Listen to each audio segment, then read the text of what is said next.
बिस्मिल्लाहिर्रहमानिर्रहीम। अस्सलाम वालेकुम। आज 11 फरवरी और दिन है इतवार का। मैं आपको ये बात मुसलसल कह रहा हूँ कि तहरीक इंसाफ को नशिस्तें वापस मिलेंगी। जिस तरह से नंगी और गंदी धांधली हुई है, ये किसी सूरत बरकरार नहीं रह सकती। बिल आखिर वही हुआ है। दूसरी, मैंने आपको रात को एक वीलॉग में खबर दी थी कि टीवी चैनल झूठ चला रहे हैं और झूठा बयानिया बनाने की कोशिश की जा रही है और तासुर देने की कोशिश की जा रही है कि सारे आजाद नून लीग में शामिल हो रहे हैं। और एक तासुर दिया गया क्योंकि अब जब भी लफ्ज इंडिपेंडेंट आता है, लफ्ज आजाद आता है, तो लोगों के जहन में फौरन जाता है कि यार ये आजाद फिर होगा पीटीआई का, क्योंकि पीटीआई वाले सिर्फ आजाद लड़े नहीं। मसला कहां पे हो रहा है? मसला यहाँ पे हो रहा है कि जैसे 3 नशिस्तों का मैंने आपको बताया कि 4 लोग टोटल नून लीग में शामिल हुए हैं। 2 के बारे में मुझे उनके बैकग्राउंड नहीं पता। 2 का मुझे पता है। एक राजा खुरम नवाज इस्लामाबाद से NA 48 से, उनको जो है वो जितवाया गया है। IPP से वो थे, नून लीग के साथ सीट एडजस्टमेंट थी, वो जीत गए और उन्होंने कहा जी मैं नून लीग के साथ जा रहा हूँ। एक बैरिस्टर अकील गुलाम सरवर खान चौधरी निसार अली खान उनके मुकाबले में, और पीटीआई के मुझे वहां पता नहीं है, लेकिन वहां पे असल में पीटीआई वाला जीता। अब ये दोनों धांधली ज़दा MNAs धांधली के साथ इनको जितवाया, दोनों ये नून लीग के, इन्होंने एक परसेप्शन बना दी हम नून लीग में जा रहे हैं, और एक तासुर मीडिया पे चलवाया गया, सोशल मीडिया पे चलवाया गया कि जनाब वो इतने लोग नून लीग में जा रहे हैं, वो ये सब झूठ है, ये सब फ्रॉड है। इस लम्हे तक जब मैं आपसे बात कर रहा हूँ, 11 फरवरी 12:07 पर ये मैं वीडियो रिकॉर्ड कर रहा हूँ, इस लम्हे तक कोई एक भी पीटीआई का आजाद उम्मीदवार नून लीग के साथ नहीं गया। और मैंने आपको एक और चीज बताई थी कि ये इन दोनों का मैंने ट्वीट में रात 7 घंटे पहले बताया था, 8 घंटे पहले आपसे, कि ये दोनों सीटें जो हैं इन पे ये वापस पीटीआई के पास जाएंगी। वही हो रहा है। इस वक्त तक टोटल 4 नशिस्तें ऐसी जो नून लीग को मिली हैं उन पे स्टे हो गया है, खासतौर पे 3 इस्लामाबाद की सीटें। और मैं आपको ये भी बता दूं कि सबसे पहले पीटीआई को जो 3 सीटें मिलेंगी वो इस्लामाबाद की हैं। अब मसला क्या है, इन 3 पे क्यों रिजल्ट रोका गया ये भी मैं आपको बता दूं। आप ये देखें कि सिकंदर सुल्तान राजा साहब कहां से इतने अच्छे हो गए कि बदतरीन, गंदी तरीन, गलीज तरीन, धांधली करने वाला सिकंदर सुल्तान राजा कैसे वो ये स्टे दे रहे हैं? क्यों वो कह रहे हैं कि हतमी रिजल्ट आरओ जारी ना करे? वजह है जनाब, इस्लामाबाद में जो केस सुनने हैं, जो मैंने हुसैन चौधरी साहब से पूछा, दोबारा मेरी बात नहीं हो सकी, जो हुसैन चौधरी साहब ने मुझे बताया, हमारे बड़े जबरदस्त दोस्त रिपोर्टर हैं एयर वाई से, उन्होंने बताया था कि ये केस सुनेंगे जहांगीर तारिक जहांगीरी साहब और अरबाब मोहम्मद ताहिर साहब।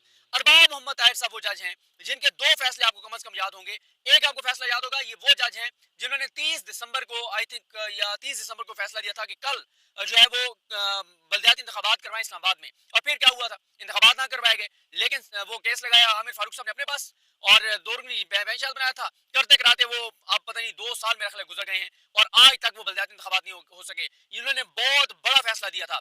दूसरा, आप शायद इनका फैसला आपको उस तरह से हाईलाइट नहीं हो सका, वो हुआ जब इलेक्शन की रात बिशारत राजा साहब के भाई को उससे एक रात पहले उठाया गया। उस दिन बल्कि उठाया गया, वो गए, एक दिन रात पहले उठाया गया था या उस दिन उठाया गया था 7 फरवरी को। वो गए, 9-10 घंटे तक समातें हुई, 4-5 वक्फे हुए।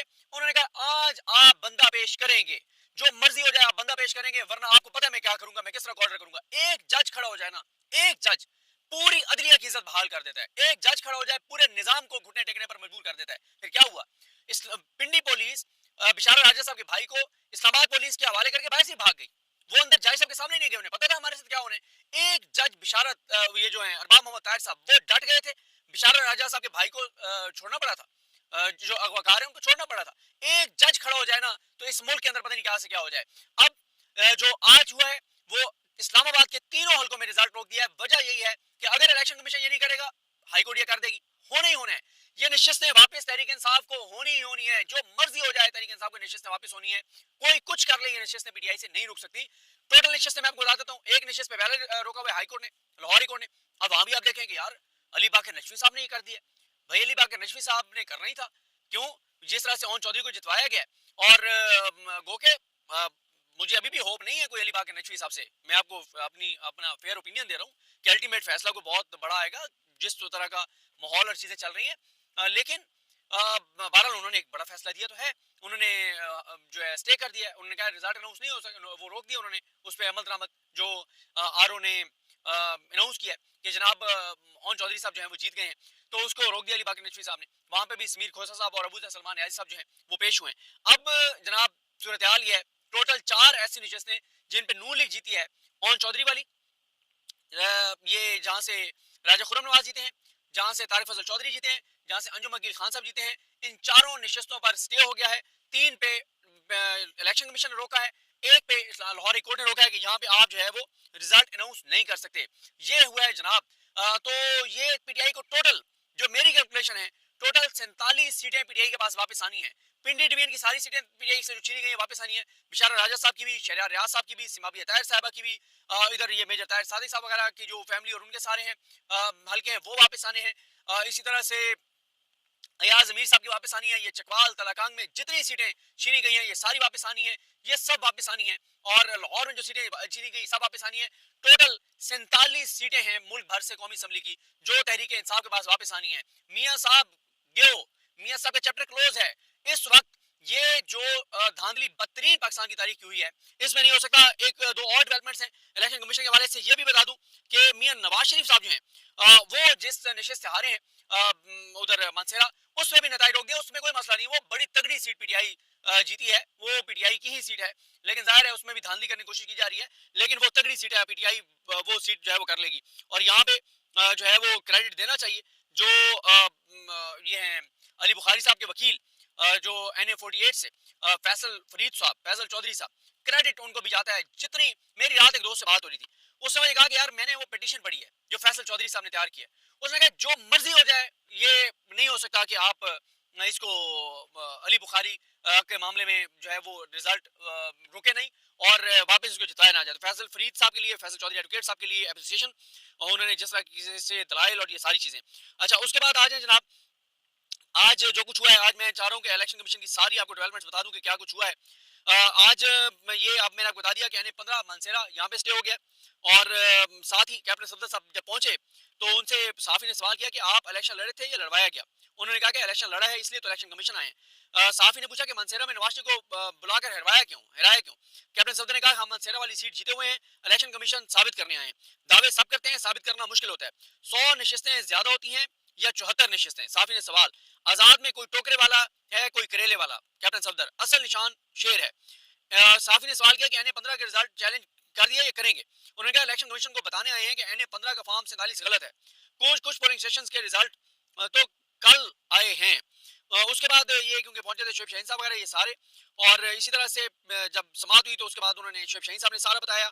उसके बाद NA15 की समात हुई तो वहां नवाज शरीफ साहब के वकील ने सारा कुछ बताया। और उसके बाद जनाब मैं आगे आपको बता दूं जो रिजल्ट हो रहे हैं। हाँ इधर भी जो मैंने भी इस पे मैं इलेक्शन कमीशन के दोस्त से कंफर्म नहीं कर सका, लेकिन सोशल मीडिया पे बार मैंने देखा है। इसका मुझे अभी है कि इसका मुझे कंफर्म नहीं है, लेकिन इसका भी बताया गया कि PK 79 तैमूर सलीम झगड़ा साहब का जो है वहाँ, और साथ ही जो बंगिश साहब का हल्का है वहाँ भी इलेक्शन नताइज जारी करने से रोक दिया गया है। और साथ ही एक और खबर आई है कि हल्का NA40 के RO ऑफिस के बाहर पीटीआई और मुस्लिम लीग नून के कारकुनान बड़ी तादाद में मौजूद। कारकुनान की जानिब से अपनी अपनी जमातों के हक में नारेबाजी, पुलिस और FC की भारी नफरी RO ऑफिस के बाहर मौजूद। RO ऑफिस को खारदार तारें लगाकर जो है वो बंद कर दिया गया। मीडिया नुमाइंदगान की भी हल्का NA40 RO ऑफिस में दाखिले पर पाबंदी। और आज ये भी शिकायत आई कि इलेक्शन कमीशन में भी आजाद साफियों को जाने से रोका गया है। इस हवाले से मैं डिटेल्स दूंगा। उसके बाद ये तीनों हल्के जो इस्लामाबाद के हैं वहाँ पे रिटर्निंग अफसरान को जो है वो नोटिफिकेशन जारी करने से रोकते हुए तमाम जो मुकाबिल उम्मीदवार हैं उनको जो है वो नोटिस कर दिए गए हैं। और साथ ही जो हाँ ये बिल्कुल कंफर्म हो गया है जो मैं कह रहा था, ये दोस्त मेरे ने इलेक्शन कमीशन से भेजा हुआ है। बिल्कुल तैमूर सलीम झगड़ा साहब और का 79, PK 79 और PK 82 से कमरान बंगिश साहब के नताइज चैलेंज किए गए थे, रोक दिया गया है। और PK 80 के अफसर को भी जो है वो ऑफिसर को भी RO को भी हतमी नताइज जारी करने से रोक दिया गया है। और यहाँ से जो है वो PK 80 से आज़ाद उम्मीदवार हमीदुल हक साहब ने जो है वो चैलेंज किया था। इलेक्शन कमीशन जो है वो उसको अब तमाम 266 हल्कों पे हो गया रिजल्ट मसूल। इस पे बाद में बात करते हैं। और ये है जनाब सूरत हाल। तो देखते हैं जनाब, पीटीआई की बड़ी अचीवमेंट है, पीटीआई की बड़ी कामयाबी है। इस वक्त तक 4 नून लीग की जीती गई नशिस्तों पर स्टे हो गया है और 47 सीटें पीटीआई को वापस मिलनी है। आज मिले कल मिले। अगर 33% भी इंसाफ किया अदालतों ने, 33% आपको पता ना कि पासिंग मार्क्स हैं, कम से कम 33 नंबर, अगर 33% भी उन्होंने इंसाफ किया तो 47 कौमी असम्बली की नशिस्तें पीटीआई के पास वापस आएंगी। ये अब तक की अपडेट्स हैं। मुझे अपनी दुआ में याद रखें। अल्लाह हाफिज़।